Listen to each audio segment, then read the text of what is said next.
You are listening to Where is the Line? The stories you will hear will be depraved, disturbing, and true. If you are easily unsettled, you may find this program offensive. And if you are under the age of 18, fuck off.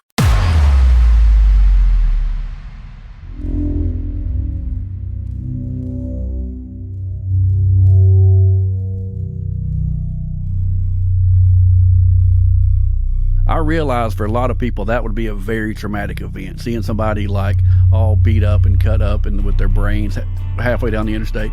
But for me, that was just another day at work. Everybody drinking blood, everybody eating brains. Some monster party. Everybody eating flesh, everybody breaking bones. Some monster party. That is a very interesting plant.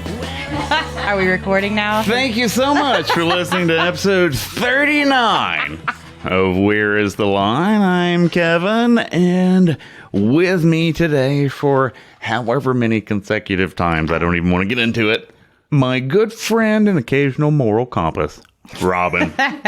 Yeah. Say something disturbing, Robin. A golf ball sized hole. A golf ball sized hole. When you hear the phrase a golf ball sized hole, honk your horn. This episode is going to be an interview episode, and I recorded it a while ago, and this episode should have been out sooner. I've been distracted. There were some depressing things that happened that I am not going to be talking about here. I did burden our patrons with this story, though. Yeah, so if you want to get fucking depressed, check out patreon.com/whereistheline. Speaking of the patrons, I need to get better. Well, you know what? I just don't. If you want to get fucking depressed, go on and sign up for our Patreon page. You know, I above anything else, I fear. I almost wish I hadn't. I like the Patreon because it's become kind of like this place for me to just fucking vent about shit. Well, also, it hasn't been just because of depressing shit that I haven't made an episode in a while. I've been distracted by the fact that I am finally, after 2 fucking decades, in Tuscaloosa, Alabama, about to get the fuck out of here. About to? Well, I'm trying to. Exploring your options? Yeah, I'm actually going up to Kansas City, Missouri. This weekend. If you're around Kansas City, and I just so happen to actually get this episode out before this Saturday, which is June 5th, 2021. I think Tuscaloosa, Alabama has more cranes per capita than any other city in America right now. And it is strange. Insane. And you can't afford to live here anymore. And you know what? The only fucking thing this town has going for it is football. Yeah. And I like football. Mm-hmm. And I have a decent job. Yeah. I used to like to occasionally go to a game. I can't fucking afford to go. Yeah, nobody who lives in this fucking town can afford to go to these games. Yeah. Or even if you can't afford it, like if you're not alumni status and haven't been like buying the tickets for like X amount of years or whatever. Yeah. You sit where if someone were to get disgruntled, you could fall a very long way. Oh, and speaking of that, they expanded Bryant-Denny Stadium in Tuscaloosa, Alabama, not long ago. Yes. You know what happened to the capacity of it? Double, triple. It went down. How? Rich people seating. Okay. Getting in them fucking cubes. Boxes, the sky boxes or whatever it is that they are. Okay. Yeah, I mean, like. Cubes again. As if it wasn't, like, Cubes with big windows. It's hard enough for someone who lives here and does what most of the people who live here do. It's hard enough for them to afford to go to a game already, and then they take out even more of that seating. Yeah. Well, I mean, at this point, it's hard to live. It's hard to live here. Did I ever tell you mine and Mike's idea of how the locals could also still go to the football games? No. You know Thunderdome? Okay. Imagine Thunderdome, except attached to the top of the stadium and on a track so that it rides around the top of the stadium. And poor people who like to watch football can sit in the dome, and the rich people in their boxes can open their windows and sling rocks at them. It ups the value of the rich people cubes, and the poor people still get to watch the fucking games. I'm not a huge football fan. I do enjoy it. But even having this conversation almost makes me feel bad because I'm like, it's Nick Saban. Well, no, I like, but see, heresy or something to be like, it's way too much. But that's the thing, is I like football, and I have been an Alabama football fan for my whole damn life. Yeah. Like, I watched those games with my grandpa when I was a kid. Yeah. I listened to Eli Gold on the radio. Eating your golden flake potato chips. Yeah, back when you could watch the games on a fucking antenna, and you could actually listen to Eli and watch the game, and it was fairly well synced up. Yeah. But now cable television, satellite technology, you know. Somebody should make a service where you sync up the football games with Eli Gold calling the football games and then release it that way. Could you do that? Oh, yeah, that wouldn't be that hard to do. But then would you have to wait for the whole game to be over? No, the fucking problem with that is the University of Alabama sued right. an old lady for making cookies with a fucking A on them one time. You win. What do you think they would do if I tried some shit like that? You're right. I just thought of an excellent segue to that segment. I'm so glad. I'm glad that you're going to figure out how to make all this fit. You ready to get into this one? Yeah, sure. Let's do it.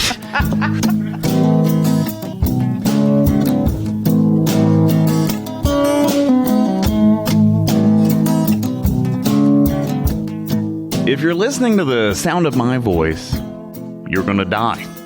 Your final demise will probably not happen anytime soon, and most certainly won't have anything to do with having listened to this oratory. Still, you're gonna die. The fortunate among you may slide into the ether as you sleep, leaving behind a corpse that your friends and family will describe as looking peaceful. Some of you may end up splattered on a tree. Regardless, assuming that you exit this horrible plane of existence in some way that does not disintegrate your physical being, the chances are pretty good that you're going to leave a mess. A mess that someone will have to clean up. Since I started this podcast, I've been trying to speak with someone who works in mortuary services, a person who has seen the worst of what we can do to ourselves and to each other.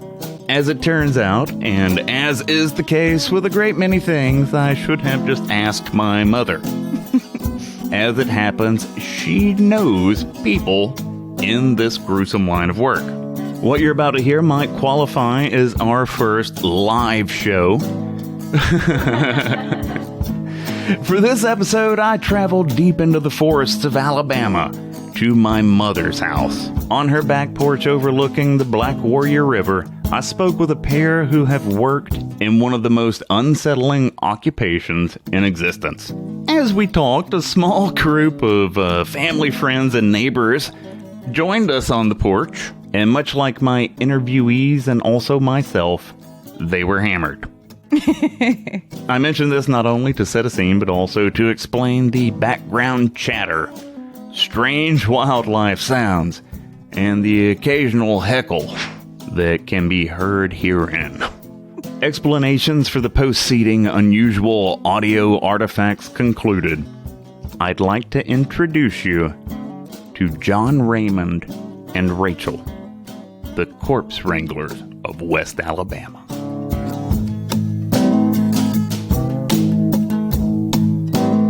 Thank you for being here, John Raymond.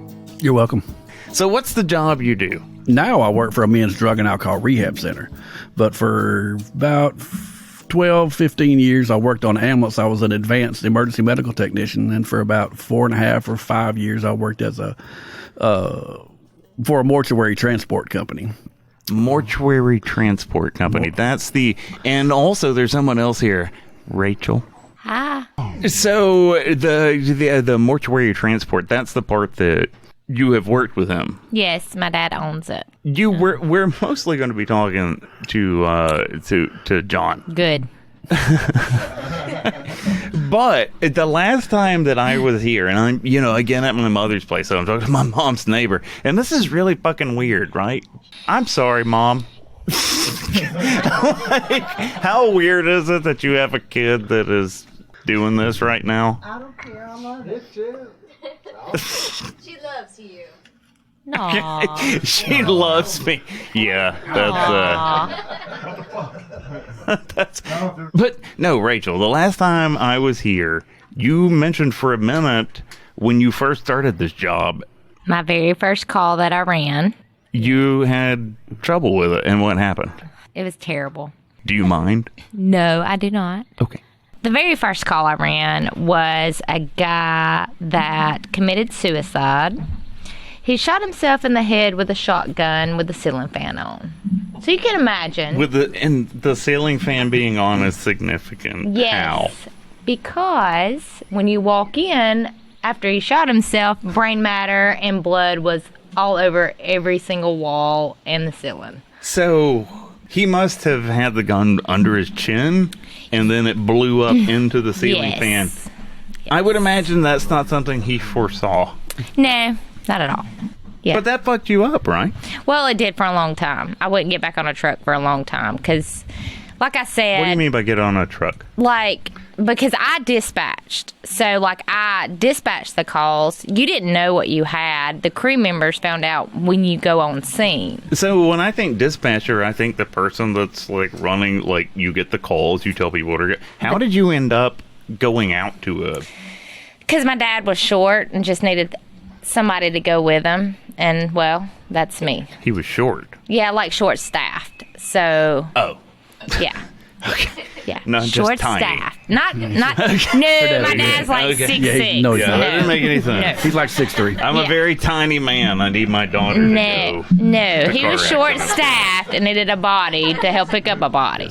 Okay. Let's just say that. We're laughing about it now, but It's terrifying. You have to have thick skin. You really do. You have to have a hard heart. You have to, it's not for everybody. There's a lot of people that can't do it. They'll ride for a day, not even make it through the shift, and they want to go home. It takes a special kind of person to kind of just go through the motions of it, I guess. You can't feel when you do this job. You can't have any feelings. You just have to flip it off. I wonder if I'd be able to do it or not. Have you ever seen a dead body? I mean, I saw Besides one, at a casket, me and Mom came across one when I was a little kid. Have you ever poked one with a stick? No, I don't think. So, John Raymond, Yes. how did you get into this line of work? Wait a minute. How did you get into this line? Wait, no, okay. Yes. Her dad owns the company. My daddy owns it. You just kind of Born incidentally ended up I into it. fell in it because my dad has done it since he was 16. So I wouldn't even go near his body van, which is what you put the people in when you pick them up. I wouldn't even sit in it. I wouldn't go near it because I thought it had bad juju. So wasn't messing with it. But like I said, I'll do anything for my dad, and it come a time where he needed me. I went, and it took me months to get back on the truck to even remotely help him after that. Wait, so why did you go back after that? So you had a bad time this first time. Because he And was you were doing dispatch before, so you didn't like it the first time. How did you end up doing it again? because my dad needed Dad me. needed her. Your dad needed you. He needed me. I had to go. All right. You don't turn them down. You All just right. go. That explains how you got into this. That's how Raymond got into it. John Raymond. Yes.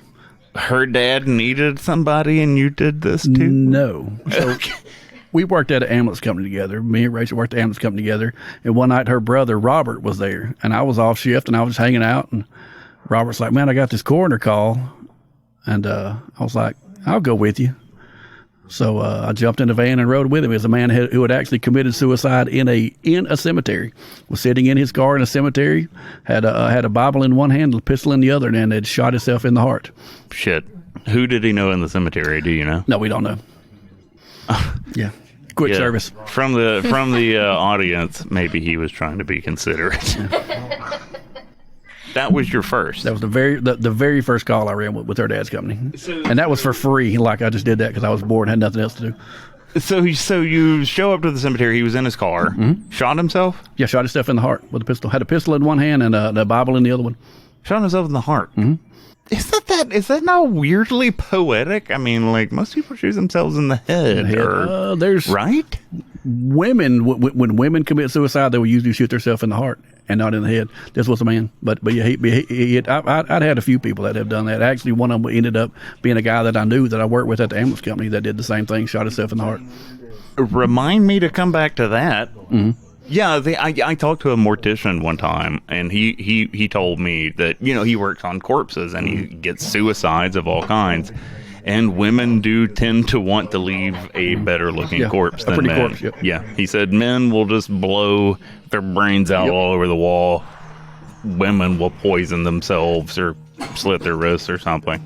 You have a lot more men that commit suicide. Oh, yeah, a lot more men commit suicide. Yeah.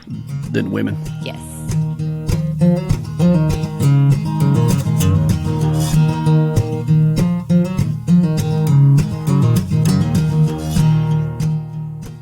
You work 5 days a week.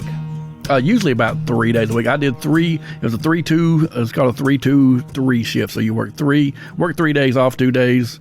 Are you on call from home, or is there somewhere that you sit and wait? Yeah, you just sit and wait. There's a station. Her dad's got it's a little building that's down in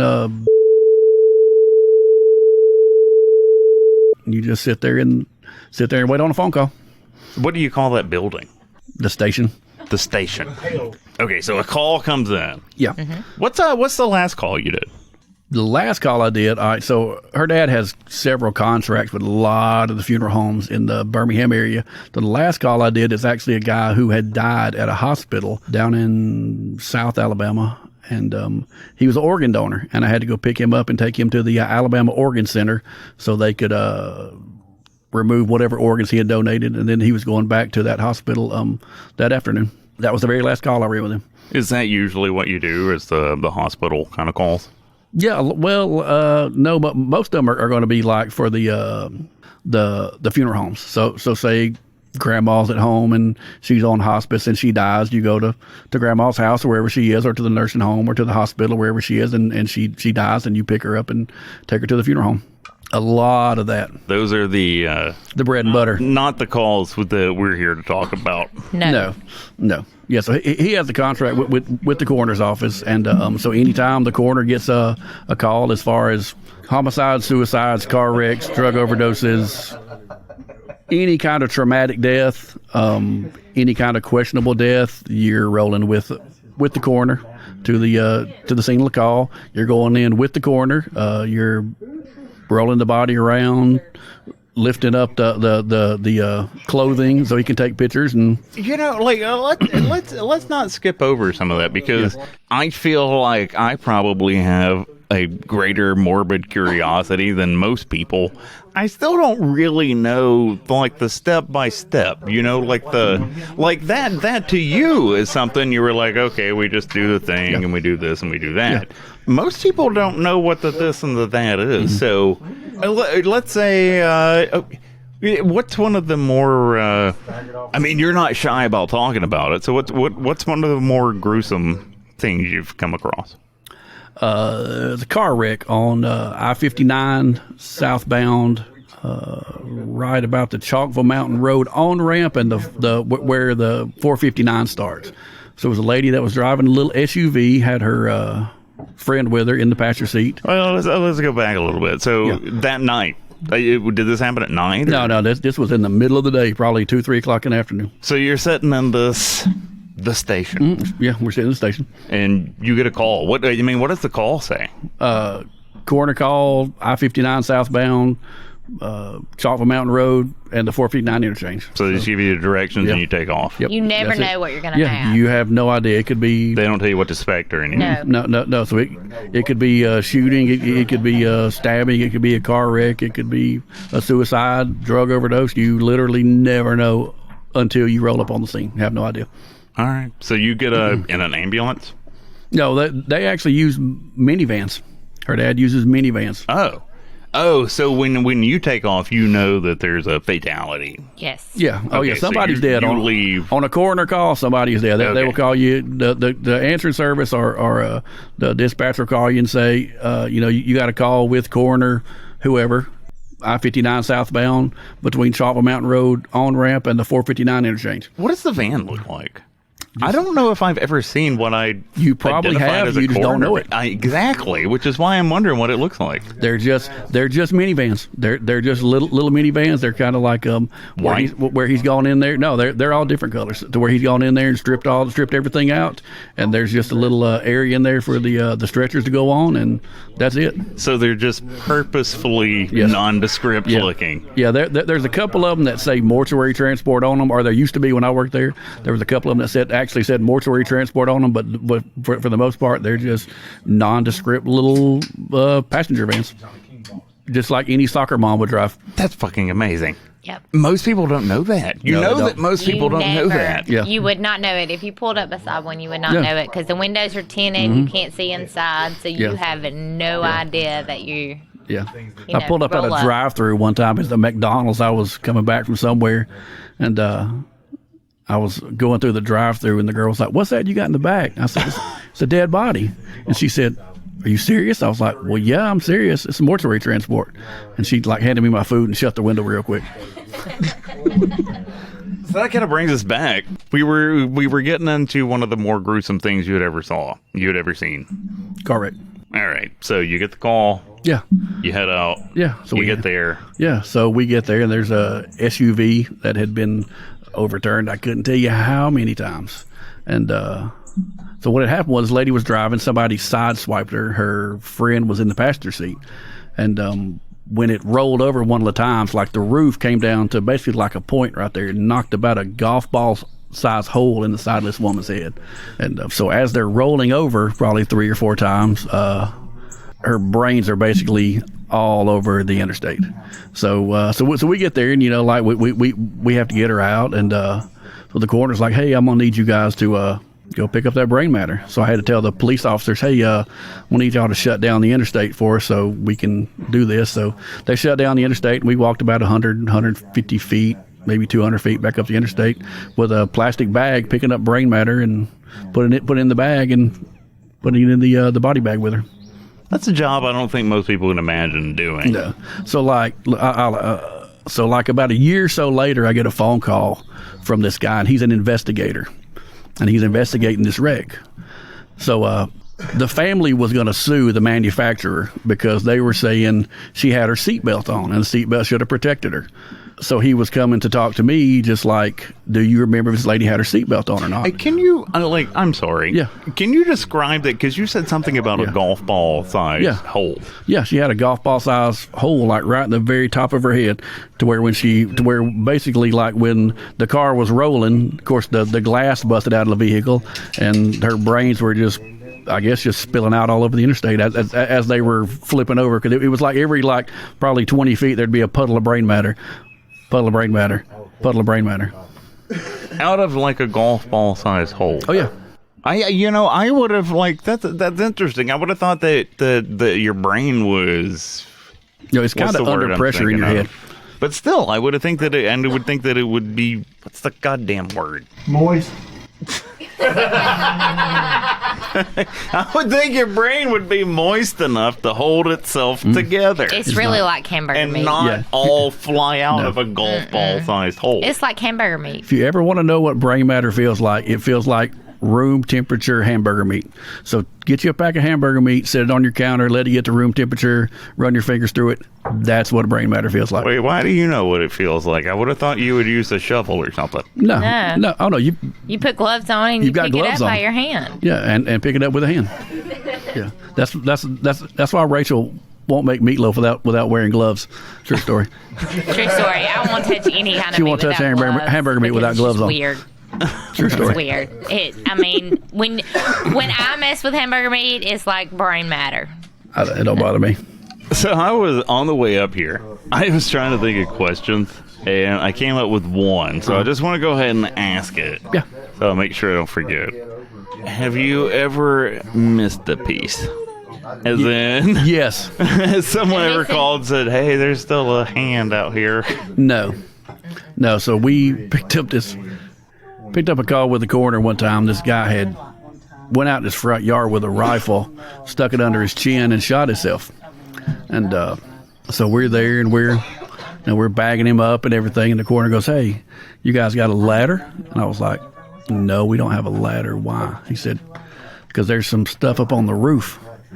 And I was like, "Well, I don't know how we're going to get it down." He said, "Well, that's okay. The birds have got to eat too." Wait, so did you or did you not get it off of the roof? No, we did not. So sometimes it's okay to leave parts behind. Yes. You will miss things sometimes. True story, by the way. Well, I hope so. That's what we're doing. Are you familiar with the riding lawnmower car bomb incident? Yeah, kind of. I remember it, but yeah, where the guy got on the riding lawnmower and it blew up. Yeah, I do remember that. I believe I have a familial connection to that incident somehow. Yeah, wasn't that in Walker County somewhere? Yeah, it was. Yeah. Okay. It was a riding lawnmower like bomb. years Yeah, it ago. was a Walker County incident. Yeah. Hey, yes. Yeah. There are a lot of nurses and things that listen to the show. There are a lot of nurses that listen to the show. I talked to a mortician one time, and this is a job that you do. Death is part of your job, and to people who don't do the job, a lot of times when you talk the way we are right now, you can seem callous, but it's what you're doing day to day. Yeah. It's not. Yeah, so I think it's okay it's your day to day. It's okay to laugh about. I'll go back to like where I was talking about the lady in the car wreck.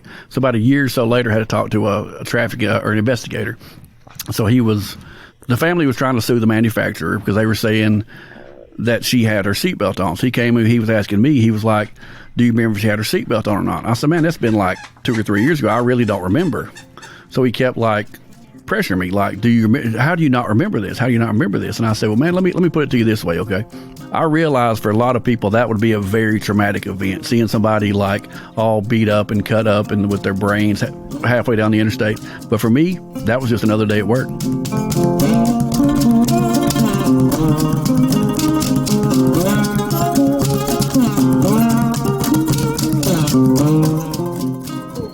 Does anyone have a question while I cough on the pot vape?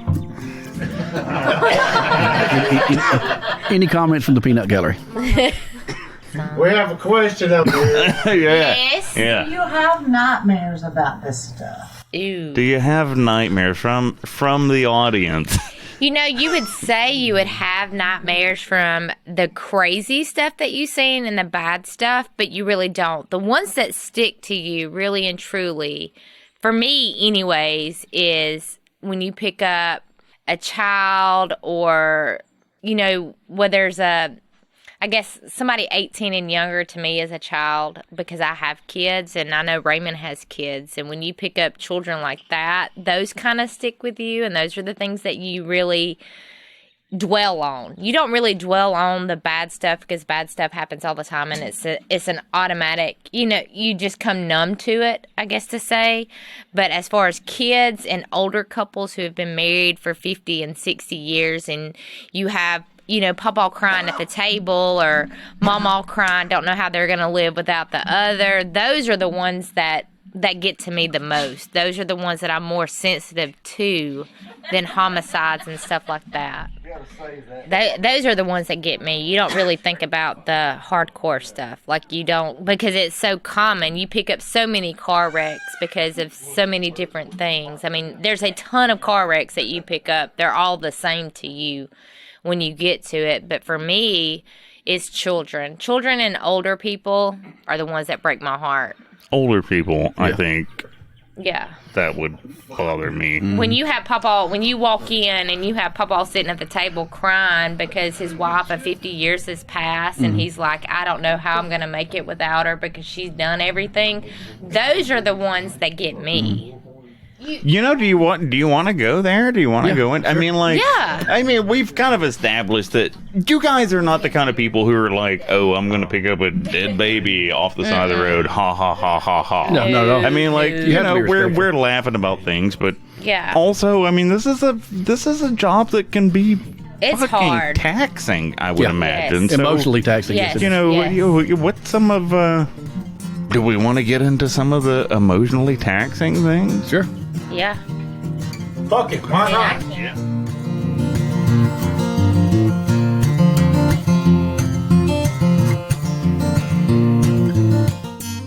One of them, I had a daughter. Well, I've got 3 daughters. One of them was about the same age. Picked up a little girl from Children's Hospital who had died of a brain tumor. What's the age? About 7 or 8 years old, I think. So I had a daughter that was about the same age, and this little girl had died of a brain tumor. So I go there to pick her up, and she's in the cooler there at the hospital, and it's just really unusual picking up like a small child. What's the cooler like? So you arrived there? I mean, which one? Because I mean, there's a bunch of them. That day. So you go there to pick up the child, and she's in the cooler. Yeah. I don't know what the cooler is, or It's like a refrigerator. Yeah, it's like if you've ever been inside a walk-in cooler, it's just a big walk-in cooler. And so are the bodies like on?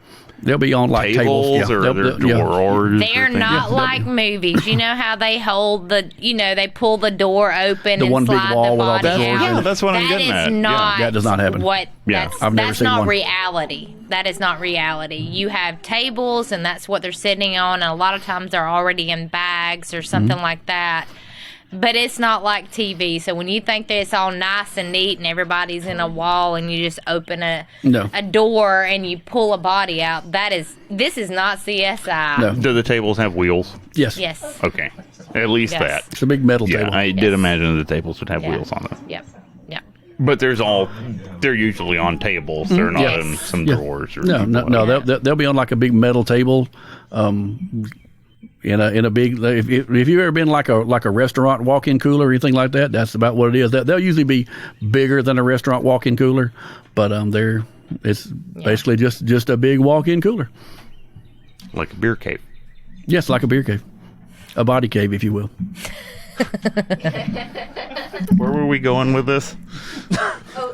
The worst call. The worst call. Yeah. So picking up the baby. One of them was actually it was a 2-year-old kid who had been one of his parents had accidentally left him in the car when they went to work, and I had to pick that kid up. He had been in the car 8-9 hours or something like that. Went to work. Had to go pick him up. Alabama summertime. Yeah, kid was 2.5 years old. Yeah, like in the middle of summer, probably like August, September, something like that, when it's 100-something degrees outside.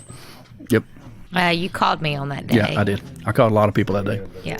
Do you want to go more into that one? Oh, that's about really all I've got. I mean, emotionally. Well, how did he leave the kid in the car all day?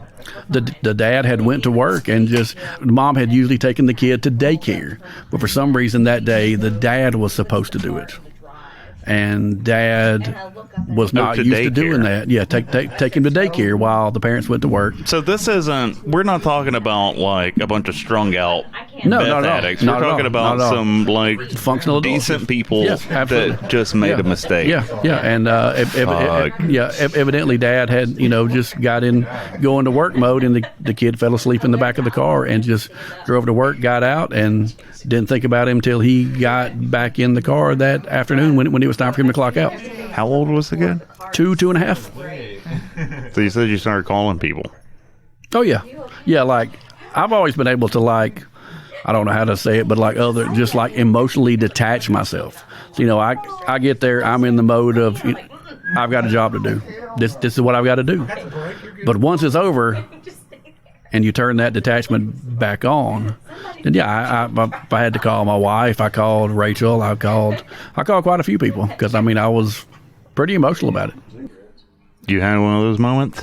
Oh, yeah.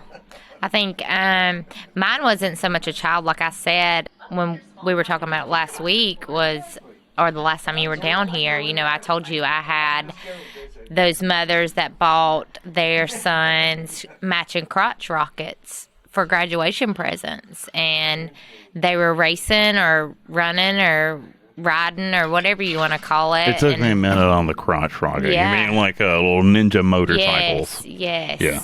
And they collided. And The two of them hit each other. Right. And then the mothers, and it's not typical that family comes to the scene to identify a body, but because these two had matching motorcycles and equipment, one went to the hospital and one was dead on scene. And the mothers had to come and identify the body that we were fixing to transport.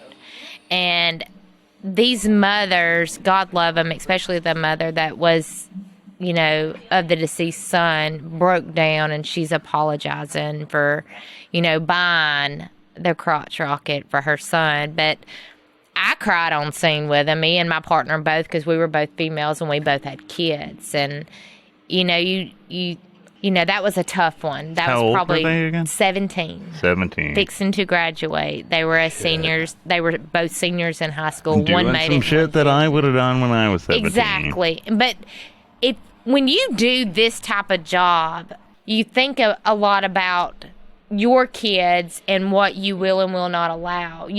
After picking up so many kids in fast cars, I'm not going to give my kid a fast car. Like, you really do think differently when you see what we've seen. Like, you literally just, my husband rode a motorcycle. That's what we did. But if he got too fast, I'd slap the shit out of him. Because, slow it on down. I know what you look like when you wreck.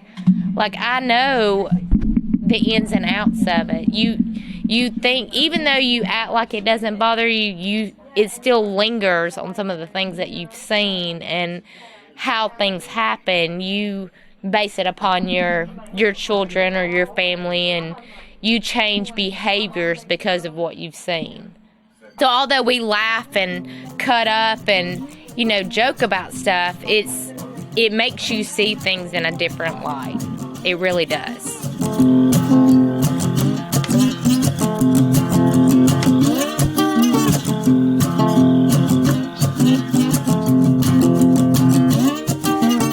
The tornado that come through. Yeah, I was there. I was one of the first about 3 ambulances into Tuscaloosa after the tornado hit April 27th, 2011. Our mentality as far as the weather goes, like, we have high anxiety over bad. the weather. Really bad. I freak out. I freak out over tornadoes now. We will take Where before back- that, I was like, I'd be out the front yard looking for them. Not since then. So you've seen the human body dismembered in Yes. all manner Yes. of ways. Mhm. Dismembered, disemboweled. Broken, the Brains. entire bone system Oh broke. yeah, you go to pick them up and you can just feel the bones. Yeah, like you just feel the bones just rubbing together in there because every bone in their body's broke. Yeah, it's just, I don't know how to describe it. You but, do but not realize you just how feel them heavy just a grinding together in body there. is until all the bones are broke. Yeah, that's why they call it dead weight, because it's literally dead weight. You've seen what's inside. You've seen Oh, yeah. what makes us all yeah. move and live. Oh yeah.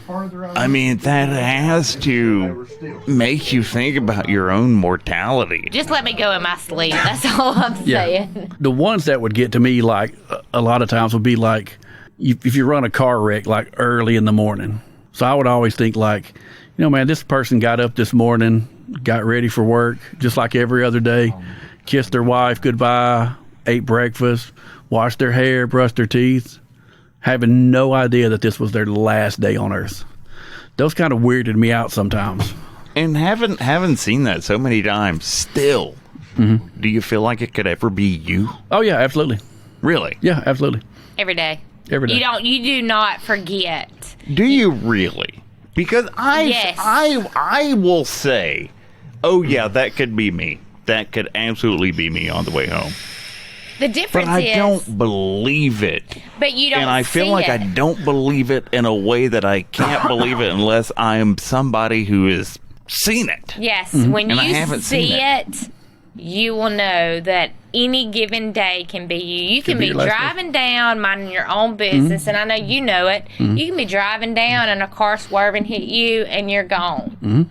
Like, those are everyday moments that you play in your head when you are speeding or when you're going through a curve a little too fast and you don't think to slow down and you're like, you cross that center line just a little bit. It's like, holy shit.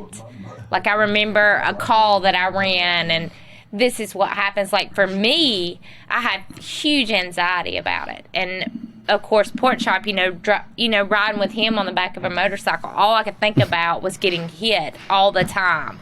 Like, it was slow down, don't do this, don't do that. I know what you look like when you've gotten hit or when you've gotten a wreck. I picked those people up. You don't forget some of the things you see.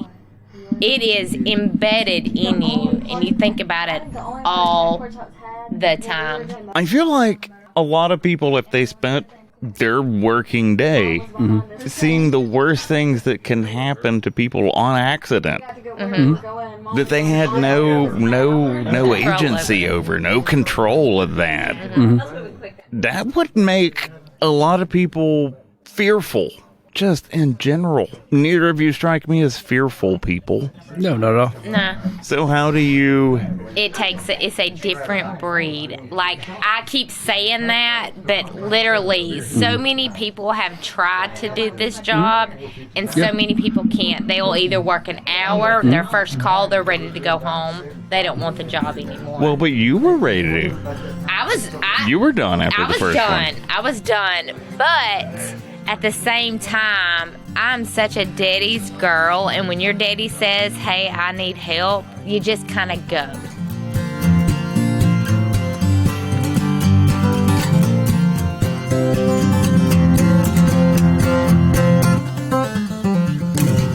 You ever picked up somebody that died and nobody knew that they had died until like they started smelling something? Oh yeah. Oh, yeah. Many times. Oh, plenty. All right, so plenty. there was. That's not nothing new. No, that's plenty. nothing uncommon. No. I always said like the worst ones. That's They're called like a decomposed body. that's a Just in case you- decomp. Like in their home? Oh Yes, All right. yes, sir. So I always said like you could tell how bad a decomp was when you pull up in the van by how many police officers They're were in the standing yard. outside, yes. Because if you don't see many police officers, that means they're in the house. If there's a bunch of them out in the yard, that means somebody has like been dead for a while in this house. Or you pull up and there's a bunch of men wearing gas masks. Let's just say that. So I pull up on this call out in Tarrant City one time, and there's like 9 or 10 cops in the front yard, and I was like, oh my gosh. So this cop comes walking out with a gas mask on, and I was like, this is really bad. So he comes over, he goes, hey man, you got a gas mask? I was like, no, I don't have a gas mask. Why? He's like, oh, this is really bad. So it's this elderly black man who had died in his house in Tarrant City, been laid in his house for about 3.5 weeks in the middle of summer, no air conditioning in this house.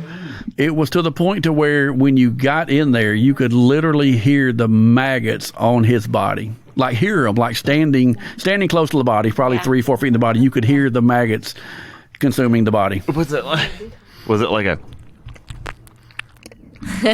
Yes, close to that. Kind of like a Okay.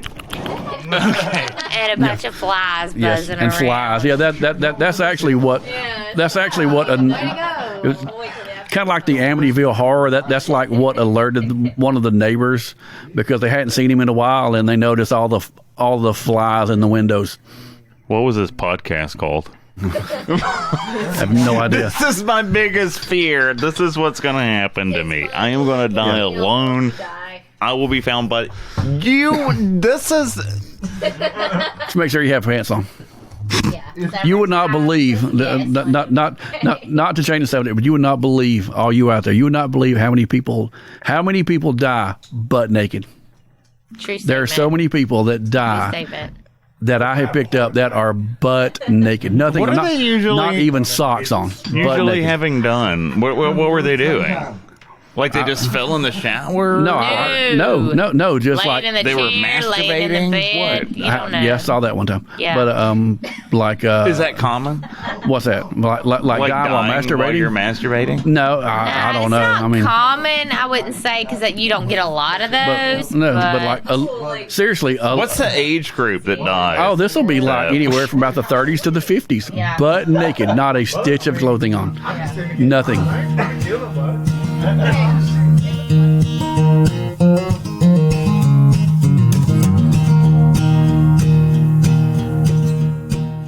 You know what? No. Let's not end it. Let's see what happens when we get shit faced. Yes. Absolutely, that's a great idea. What's your job title?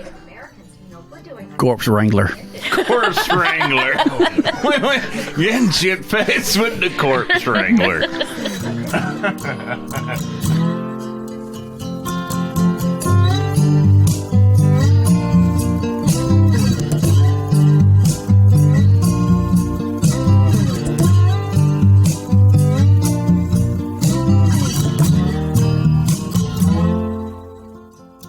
Thank you so much for listening to episode 39 of Where Is the Line. If you enjoyed the show, subscribe to the fucking Instagram or whatever it is you do. Follow Follow us on Instagram. Follow the Instagram.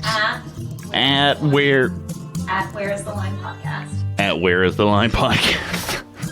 Also, you might consider leaving us a review on iTunes, not unlike these resplendent persons.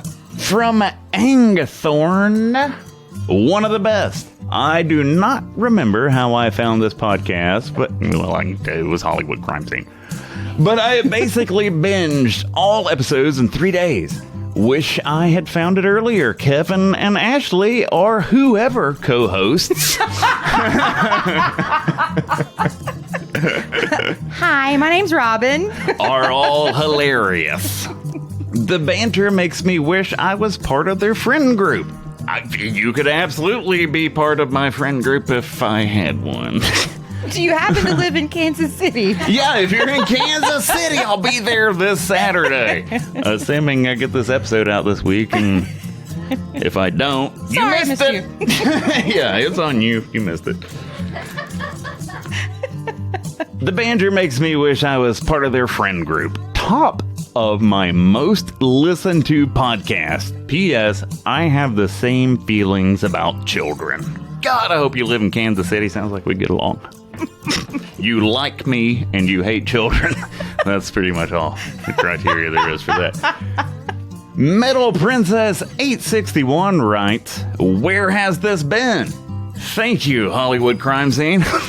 Yay! Jazz Luna writes, one of the best.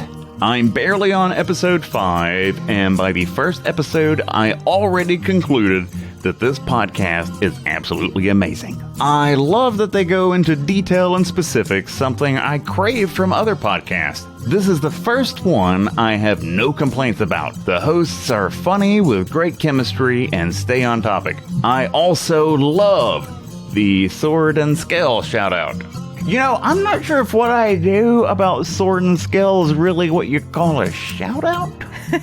So much as lamenting the existence of berating. Moving on to voicemails. So many voicemails have piled up that, like, I promise you they have. Like, I'm not even joking. Like, we have so many, and I intend to play all of them at some point. But I love them. Please keep sending them. Even the ones that come with death threats. Really? Did we play it? Yeah. Which, yeah, I'm glad you asked that question, because if you've been skipping the voicemails, you've been missing some shit. Kevin, I would like to tell you that you are not immediately likable. It definitely took me 2 to 3 messages to, fuck, I didn't mean to say messages. 2 to 3 episodes. It took me 2 to 3 episodes to start liking you guys. But nonetheless, you got a very soothing voice, if you will.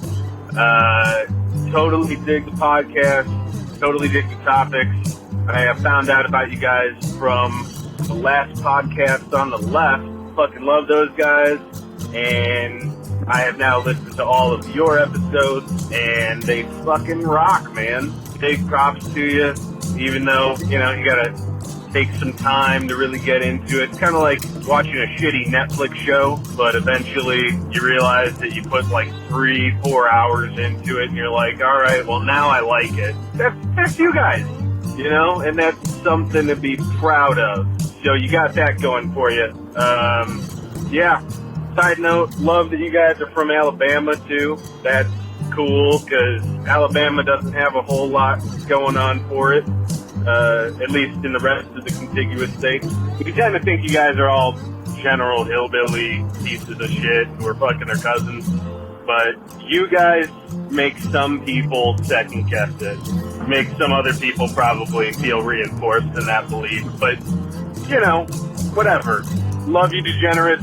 And keep doing this, man. I'll probably set up a Patreon account one day and get on there for you guys, which does something, because I haven't done that for last podcast on the left yet. So, yeah, keep rocking it. And Samantha, fuck, I can't remember the girl's name. You're cool as shit. You got some weird-ass stories. And that's awesome, you know? Number 1 4th grader who held in their shit for the 4 or 5 weeks. Our next voicemail, I believe, comes from someone named Adam. Hey, you shit bubbles. I got cut off because there's a 3-minute limit, and I laugh every time it happens to everyone else, but I guess I'm maybe a little tipsy and rambling. This is the guy who called in just a moment ago. Hopefully these are in chronological order. Yeah, just wanted to continue rambling and say thank you guys for rocking this. I really hope the podcast gets into a longer form and you guys get to do the more interesting topics. I wouldn't be mad if they were like 2-3 hour episodes. Just saying. But yeah, Adam from Chicago here. Big shout out. Love you guys. Yeah, put the shit on an episode. That'd be cool. Good news, Adam. Some Chicago shit's going on the episode. Maybe not 2 to 3 hour long podcast. Well, you know what? What you don't know, Adam, from Chicago, is that these are actually 2 to 3 hour long episodes. Which I get way too fucking picky about and cut down to about 45 minutes or so. Which is why we almost never make episodes. We got one more voicemail. This one comes from, I believe, Home Depot. How you doing? It's the Home Depot delivery team. Just calling to give you a heads up that we're about 30 to 45 minutes out with compliance. See you soon. Thank you so much for leaving that voicemail, Home Depot delivery team. I didn't order anything. I assume that was intended for someone else, whoever you are out there. I hope you received your plywood or whatever the fuck it was you got from Home Depot. That's going to do it for this episode of Where is the Line? Thank you all so much for listening. We'll see you again soon. Bye, y'all. Kids, when you go to bed, stay away from your closets and don't look under your beds.